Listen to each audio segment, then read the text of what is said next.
औरंगजेब अब समझ चुका था कि यातनाएं मराठा शेर को नहीं तोड़ सकती, इसलिए उसने अपने दरबार में ऐलान किया, कल सुबह पूरे साम्राज्य के सामने इस मराठा बागी की हत्या कर दी जाएगी। इसे तड़पा तड़पा कर मारो ताकि बाकी हिंदू इसे देख डरें। औरंगजेब की यह घोषणा सुनकर दरबार में सन्नाटा छा गया। लेकिन क्या यह सच में मराठा गौरव का अंत था? संभाजी महाराज की हत्या की खबर आग की तरह फैल गई। मराठा सैनिकों के दिल में दर्द था, लेकिन वे असहाय थे।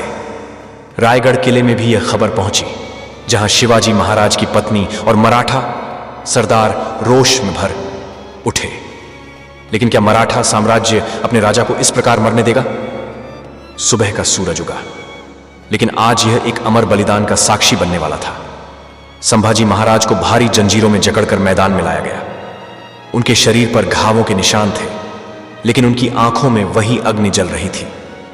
जनता रो रही थी, लेकिन संभाजी महाराज ने मुस्कुराते हुए कहा, मुझे मत रोको, यह बलिदान हिंदवी स्वराज्य के लिए है। औरंगजेब ने संभाजी महाराज की गर्जना को हमेशा के लिए रोकने की ठानी। उसने झल्लाद को आदेश दिया, इसकी जीभ काट दो ताकि यह फिर कभी बोल न सके। मुगल जल्लाद ने खंजर उठाया और एक झटके में उनकी जीभ काट दी। खून की धारा बहने लगी, लेकिन मराठा शेर की आंखों में आंसू नहीं आए। उन्होंने आकाश की ओर देखा और अपनी मुट्ठी भींच ली। जब औरंगजेब ने देखा कि मराठा शेर की आंखों में अब भी क्रोध की ज्वाला जल रही है, तो वह तिलमिला उठा।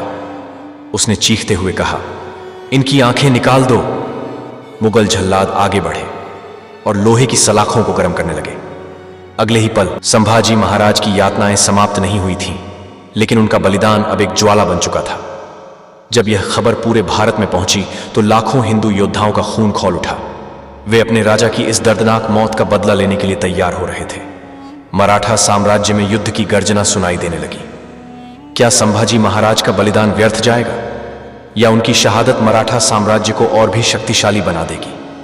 जानने के लिए देखिए संभाजी महाराज की अमर गाथा का अगला भाग।